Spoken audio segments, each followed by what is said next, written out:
Everyone. आज मैं फिर से आपके सामने एक कॉन्सेप्ट लेकर के आया हूँ जिसको कॉन्सेप्ट भी बोल सकते हैं या ट्रिक भी बोल सकते हैं। एंड आज की जो ट्रिक है वो बहुत ही अच्छी होने वाली है, बहुत ही अमेजिंग होने वाली है। एंड मैं डेफिनेटली ऐसा बोल सकता हूँ कि अगर आप इसको समझ जाएंगे तो आप इसको हाईली इंजॉय कर लेंगे, बिकॉज बहुत सारे ऐसे क्वेश्चंस होने वाले हैं जिसको आप ऑलमोस्ट ओरली सॉल्व कर सकते हैं विद इन 1 और 2 लाइन। क्या है कॉन्सेप्ट, इसको समझने के लिए पहले एक प्री रिक्विजिट है कि आपने मेरा पिछला वीडियो जरूर देखा हो, बिकॉज मैंने उसमें जो डेरिवेशन किया था या उसमें जो रिजल्ट्स डिराइव किए थे, मैं उन्हीं को अप्लाई करते हुए उन्हीं के एप्लीकेशन पे बेस्ड आज का जो वीडियो है उसको लेकर के आया हूँ। सो सिंपली मैंने अपने प्रीवियस वीडियो में एक आपके सामने सिचुएशन ली थी। मैंने एक स्ट्रेट सेगमेंट के लिए लाइन इंटीग्रल की वैल्यू कैलकुलेट करके आपको दिखाई थी किसी ऐसे वायर की वजह से जिसमें करंट इनवर्ड और आउटवर्ड या प्लेन ऑफ द स्क्रीन के परपेंडिकुलर हो। तो मैंने उसी वीडियो के अंदर जो डायग्राम लिया था उसी को मैंने यहाँ पर ड्रॉ कर रखा है। यहाँ पर मैंने आपको पिछले वीडियो में ऐसा दिखाया था कि अगर लेट से पी क्यू एक स्ट्रेट सेगमेंट है और उस स्ट्रेट सेगमेंट में अगर मैं कोई छोटा सा एलिमेंट लूँ, तो उस छोटे से एलिमेंट के लिए बी डॉट डीएल की वैल्यू एग्जैक्टली उतनी ही होगी जितने की इस कर्व सेगमेंट के ऊपर लिए हुए इस एलिमेंट वन पर होगी, मतलब वन के लिए होगी। तो सिंपली एलिमेंट वन के लिए जो बी डॉट डीएल की वैल्यू है, एलिमेंट टू के लिए जो बी डॉट डीएल की वैल्यू है, ये दोनों सेम है। एंड अगर आपने इसके रिजल्ट पे ध्यान दिया हो, तो अगर ये एंगल डी थीटा सबटेंड हो रहा है, let this angle is D theta, ये जो एलिमेंट एंगल सबटेंड कर रहे हैं ये अगर डी थीटा है, तो ये रिजल्ट भी हम लोगों ने डिराइव किया था वहां पर कि D theta by 2 pi times of mu naught I is the value of B dot DL. अब इस रिजल्ट में एक बहुत ही इंपॉर्टेंट सा पॉइंट है जिस पे ध्यान देना चाहिए हमें कि इस रिजल्ट में कहीं पर भी कोई भी ऐसा टर्म नहीं है which is defining the distance of element from the current carrying wire. मतलब क्या हुआ, ये डिपेंड ही नहीं करता इस बात पे कि एलिमेंट कितनी डिस्टेंस पे है और एलिमेंट का ओरिएंटेशन क्या है। मतलब आप यहाँ पर देखें 1 और 2 दोनों के लिए भी डॉट सेम है, इसका मतलब ये हुआ कि आप यहाँ पर एलिमेंट, मैं यहाँ पे मल्टीपल एलिमेंट दिखाता हूँ, मैंने बोला कि एलिमेंट ऐसा होता तो भी डॉट ऐसा यही है, एलिमेंट ऐसा होता तो भी वी डॉट यही है।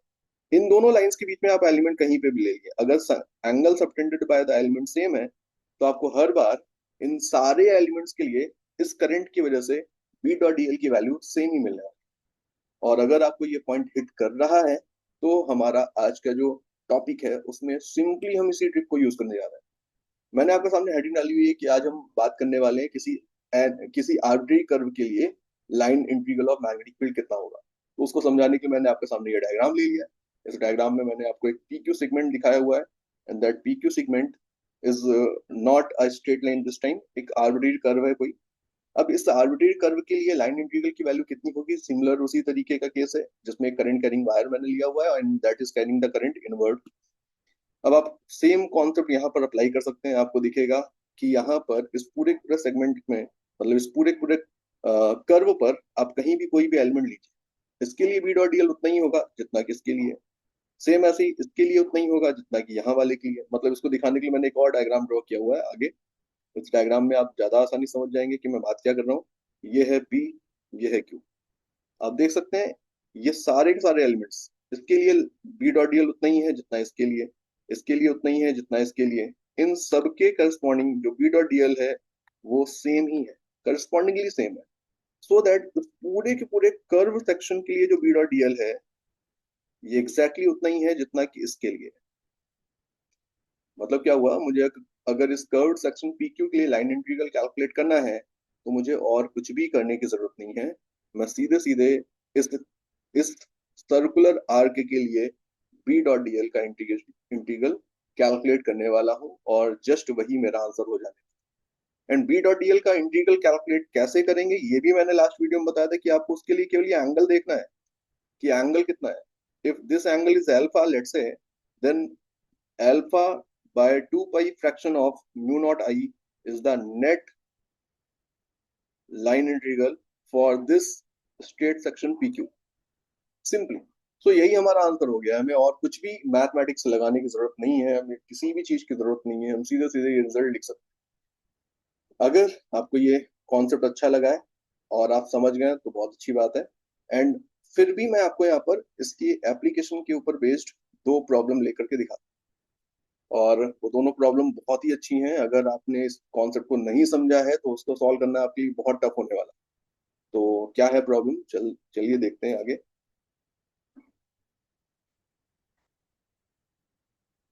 पहली प्रॉब्लम है मेरे पास ये। इस प्रॉब्लम में मैंने आपके सामने कुछ लैंग्वेज भी ली हुई है और डायग्राम भी दिखाई रखा है। एक स्पेस है जहां पर एक लॉन्ग वायर है, and that long wire is kept parallel to Z axis, carrying current I along the positive Z axis दिखाया है, and passing through a point D as shown in the figure. Find the magnitude of the line integral of the magnetic field along the semi circle A to B to C. आपको A से B, B से सी के लिए आपको बताना है कि line integral of magnetic field का मैग्नीट्यूड कितना होगा। सिर्फ मैग्नीट्यूड पूछा है तो हम यहाँ पर सर्कुलेशन का सेंस कोई भी ले सकते हैं, ए टू बी, बी टू सी जाए, कोई फर्क नहीं पड़ता इस बात से। ए बी सी इस वाले सेगमेंट के लिए आपको लाइन इंटीग्रल की वैल्यू बतानी है कितनी होगी, and the wire loop is और the segment A B C is lying on X Y plane, ऐसा हमें यहाँ पर दिख रहा है। ओके, सो अभी हमारा जो कॉन्सेप्ट है जो ऊपर हम लोगों ने जस्ट सीखा है, अगर मैं इसको जस्ट अप्लाई करूं तो मैं बोलूंगा कि भाई कोई भी शेप का एक कर्व हो हमारे पास, आपको अगर बताना है कि लाइन इंटीग्रल की वैल्यू कितनी होगी, तो जस्ट आपको ये पता करना पड़ेगा कि उसने टोटल कितना एंगल सबटेंड किया है एट द सेंटर। अब अगर angle subtended at the centre देखेंगे तो आप ऐसे देख सकते हैं कि यहाँ पे मैंने इसको इसके एंड से ज्वाइन कर दिया। एंड ज्वाइन करने के बाद ये जो एंगल बनेगा, लेट अगर मैं ये निकाल दूं, इसको मैं अल्फा बोल दूं, तो सिंपली मुझे केवल ये अल्फा की ही जरूरत है। आप अगर अल्फा कैलकुलेट कर पाएंगे तो आपको दिखेगा कि अगर आपको अल्फा मिल गया तो आपको दिखेगा कि जो अल्फा है, इसको अल्फा बोल रहा हूं मैं, दिस एंगल इज अल्फा। अगर ये अल्फा है तो जो line integral of magnetic field for this segment होने वाला है, एंड उसका भी मैग्नीट्यूड जो होने वाला है, that will be equal to alpha upon 2 pi times of mu naught. Okay, so alpha कैसे कैलकुलेट करें? तो आपको दिख रहा है कि अल्फा कैलकुलेट करने के लिए हमें थोड़ा सा ज्योमेट्री पे ध्यान देना पड़ेगा। एंड क्वेश्चन में ऑलरेडी आपको मेंशन किया गया है कि जो वायर है वो एक्स एक्सिस को पेंटेट कर रहा है इस पोजीशन पर, मतलब r/2 डिस्टेंस पे फ्रॉम द ओरिजिन। तो अगर मैं इस एंगल को थीटा बोल दूं तो डेफिनेटली ये एंगल भी थीटा है, और ज्योमेट्री का यूज करते हुए मैं थीटा निकाल सकता हूँ।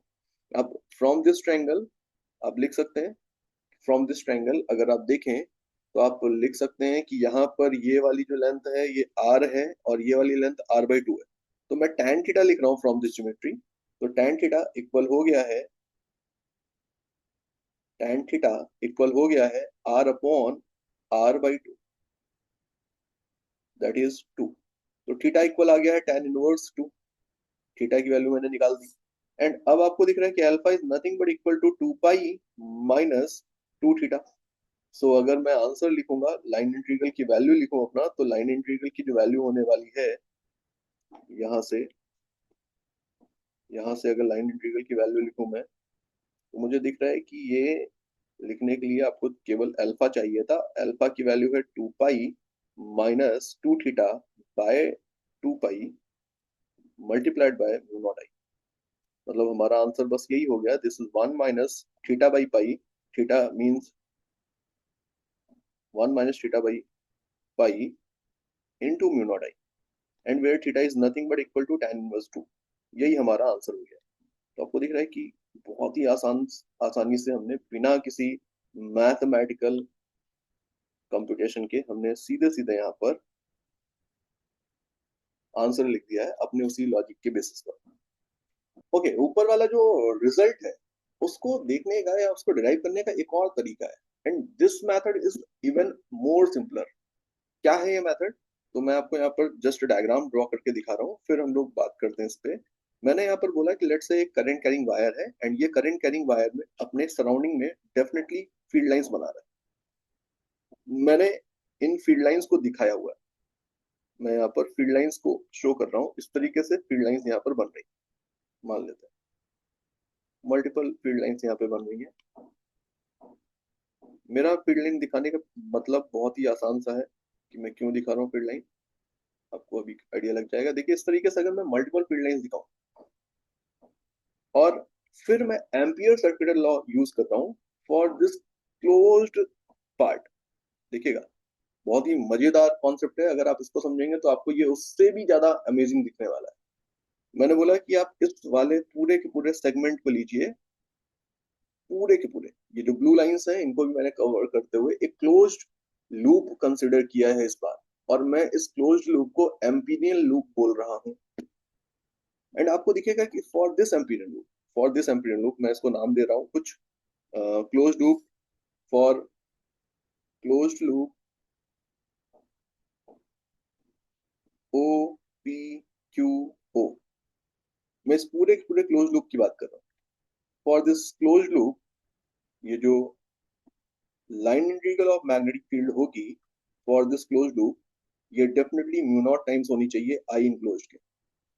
अब आई इनक्लोज कितना है इस लूप के लिए, इस पे तो हम लोग बाद में बात करेंगे। फिलहाल मैं बात कर रहा हूँ इस पॉइंट पर कि आप सोच के बताइए, ये जो लाइन इंटीग्रल है इस पूरे पूरे क्लोज लूप के लिए, क्या मैं इसको ऐसे लिख सकता हूँ कि पार्ट ओपी के लिए line integral, part P Q के लिए line integral and part Q O के लिए लाइन इंटीग्रल, इन तीनों का सम जो होगा that will be the total line integral. मतलब मैं इसको ऐसे बोल रहा हूँ कि मैंने लिखा line integral for the part one, representation मैं ऐसे ही कर रहा हूँ, मैथ्स के स्टैंडर्ड का की बात नहीं कर रहा हूँ मैंने केवल दिखाने के लिए ऐसे लिख दिया है कि इन तीनों पार्ट के लिए अगर मैं लाइन इंटीग्रल की वैल्यू अलग अलग कैलकुलेट कर लूँ तो इन तीनों का जो सम होगा that will be the total line integral. Correct है। अब आप सेगमेंट वन को देखिए। सेगमेंट वन के हर एक पोजीशन पर आप अगर कोई भी छोटा सा एलिमेंट लेंगे तो उस एलिमेंट के लिए जो फील्ड है वो तो एलिमेंट की लेंथ के परपेंडिकुलर होगी। मतलब अगर मैं यहाँ पे छोटा सा एलिमेंट लूँ तो इस पॉइंट पर जो फील्ड होगी ड्यू टू वायर वो तो इस एलिमेंट के लेंथ के परपेंडिकुलर। तो at each point DL and B दोनों परपेंडिकुलर थे, एंड डीएल एंड बी दोनों हर पॉइंट पे परपेंडिकुलर अगर हैं, तो ये जो वैल्यू है ये तो ओवरऑल जीरो बनी, because at each point B and DL are perpendicular. तो सिंपली ये वैल्यू जीरो है, ये वैल्यू जीरो है। सेम लॉजिक से आप अगर पार्ट थ्री को देखेंगे तो वहां पर भी सेम सिचुएशन है, और वहां पर भी हर एक पॉइंट पर बी डॉट डीएल की वैल्यू जीरो है। तो ओवरऑल जो टोटल लाइन इंटीग्रल है वो रिड्यूस होकर के बचा है line integral of magnetic field for the section two, यानी कि कर्व्ड सेक्शन के लिए जो आएगा बस वही है। तो ये म्यू नॉट इंटू आई इंक्लोज होने वाला है। आई इंक्लोज है यहाँ पर, ये this is not the I, I enclose जो इसके अंदर से पास हो रहा है। अब आप सोचिए कि आई इंक्लोज की वैल्यू क्या लें। अब अगर आप थोड़ा सा भी लॉजिक लगाएंगे तो इलेक्ट्रोस्टैटिक के उस क्वेश्चन पे आप इसको कनेक्ट कर सकते हैं जब आपको बोला जाता था कि एक क्यूब है एंड उस क्यूब के कॉर्नर्स पर हमने एक चार्ज को रखा हुआ है, एंड बताओ उस क्यूब से लिंक होने वाला फ्लक्स कितना होगा। तो उस केस में आप उसको कैसे करते थे। आपके सामने ऐसी सिचुएशन है तो आप उसको सोचते थे ना कि इस क्यूब, इस चार्ज, पॉइंट चार्ज का पूरा हिस्सा या पूरा पूरा पॉइंट चार्ज अंदर नहीं है, बल्कि इसका केवल और केवल 1/8 पार्ट ही इसके अंदर आएगा, 2/8 पार्ट ही अंदर आएगा। ऐसा आप एजम्पशन लेते थे और उसी की बेसिस पे आप फ्लक्स लिखते थे। तो सेम वे है।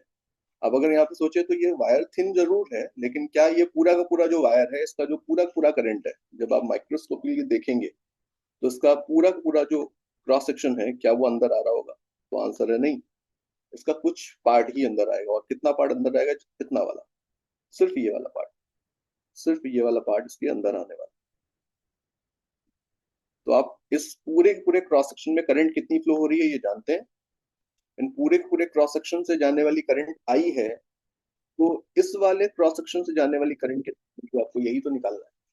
एंड अगर इसको निकालना है तो आपको जस्ट ये एरिया निकालने की जरूरत है, और इस एरिया को निकालने के लिए आप यहाँ पर एंगल का यूज ले सकते हैं। फॉर एग्जाम्पल मैं बात कर रहा हूँ, अगर मैं आपको एक लार्ज व्यू दिखाऊं तो कुछ ऐसी सिचुएशन की बात हो रही है कि यहाँ पर ये पूरा पूरा जो क्रॉस सेक्शन है दैट इज कैरिंग करंट आई, पूरा पूरा क्रॉस सेक्शन से करंट आई जा रही है। तो बताओ इस सेगमेंट से कितनी करंट जा रही होगी if this angle is alpha. तो आप सिंपली सेक्टर का एरिया निकालने की बात कर रहे हैं, और आप अगर सेक्टर का एरिया निकालेंगे तो आपको दिखेगा कि ये एरिया इस एंगल ऑफ द, इस एंगल अल्फा के साथ डिपेंडेंट है।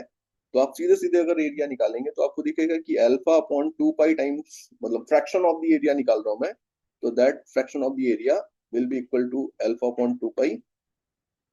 तो करंट जो होगा जो इसके अंदर से जा रहा है वो सीधे सीधे ऐसे लिखा जा सकता है, alpha upon 2 pi times of I. तो आई इनक्लोज की वैल्यू यहाँ से आपको सीधे सीधे मिल गई, this is mu naught alpha upon 2 pi into I. आप अगर इस लॉजिक से सोचेंगे तो आपको दिख रहा है कि अगेन हम उसी रिजल्ट पर आ गए हैं, लेकिन इस बार हमने इसको अलग तरीके से सोचा हुआ है और बहुत ही मजेदार मुझे तो ये कॉन्सेप्ट लगा फर्स्ट टाइम जब मैंने इसको समझा कि alpha by two pi mu naught times of I बन जाएगा इस तरीके से। अब ये जो मेथड है, इस मेथड को भी समझाने के लिए मैं एक और क्वेश्चन आपके सामने ले रहा हूँ, एक और एग्जांपल आपके सामने ले रहा हूँ। Let's see. क्वेश्चन आपके सामने है, आपसे बोला जा रहा है कि एक स्पेस है जहां पर एक लॉन्ग वायर है which is placed along the Z axis and carrying a current I along the negative Z axis. There also exist a hypothetical curve the equation of which is given by this where y not equal to this and आप पढ़ सकते हैं बाकी का।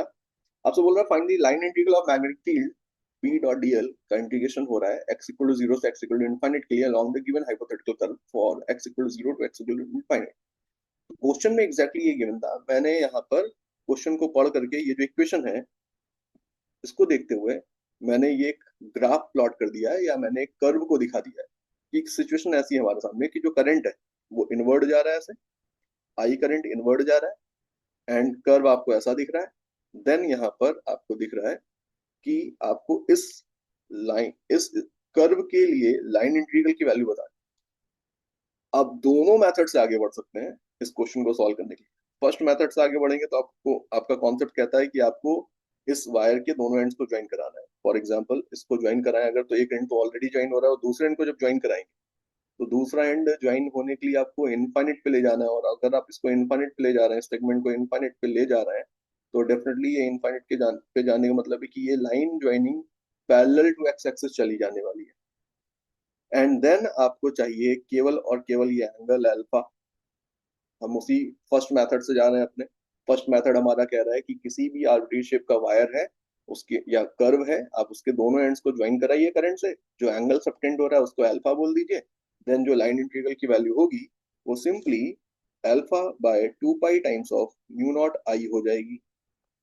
मैंने इस उसी method को यहाँ पर अप्लाई कर दिया है एक्स इक्वल जीरो तो एक्स इक्वल इनफाइनाइट के लिए। अब मुझे क्या चाहिए, मुझे जस्ट यहाँ पर ये चाहिए कि अल्फा की वैल्यू कितनी है। अल्फा की वैल्यू आप इस तरीके से निकाल सकते हैं। अल्फा मतलब देखें अगर यहाँ पर तो इनिशियली एक्स इक्वल जीरो पर इस ग्राफ का स्लोप निकाल देते हैं। ये जो हमारे पास इक्वेशन थी y equal to Y naught one minus E to the power minus A X, मैं अगर इसको डिफ्रेंशिएट कर दूं तो मुझे स्लोप मिलेगा and that slope will be equal to Y naught minus E to the power a x minus a, यानी कि ये स्लोप बना है y naught into a minus E to the power minus A x. And इस पे भी अगर मैं x equal to zero put करूंगा तो मुझे स्लोप की वैल्यू मिल जाएगी at x equal to zero as y naught a. अब ये जो मेरे सामने रिजल्ट है, इस रिजल्ट को देखें अगर, तो मुझे यहाँ पर दिख रहा है कि वाई नॉट की वैल्यू रूट थ्री गिवन थी और ए की वैल्यू वन है। तो मुझे इनिशियली ये जो एंगल है बस वही एंगल चाहिए था अल्फा जिसको बोला है, and that alpha is equal to pi by three. आप यहाँ पे इसको लिख सकते हैं tan theta tan alpha equal to root three. So alpha equal to pi by three. Alpha की वैल्यू पाई बाई थ्री आ गई, आप यहाँ पे रख देंगे तो सिंपली ये pi by three upon two pi into mu naught I बन जाने वाला है। So answer is mu naught I upon six. अब इसको अगर सेकंड मेथड के हिसाब से सोचेंगे तो सेकंड मेथड के हिसाब से सोचने पर भी आपको दिखेगा कि बिल्कुल उसी तरीके से आप यहाँ पर बोल सकते हैं कि अगर मैं क्लोज लूप कंसिडर करूं for this, this is a close loop और इसके दोनों एंड्स जो है इनफाइनिट पे आके मिल रहे हैं ऐसा एज्यूम कर, तो आपको दिखेगा फॉर दिस सेक्शन जो P एंड DL का डॉट प्रोडक्ट है एट ईच पॉइंट जीरो बनने वाला है, बिकॉज यहाँ पर जो फील्ड लाइंस होंगी वो कुछ ऐसी होने वाली, फील्ड लाइंस हर पॉइंट पर कुछ ऐसी होने वाली है।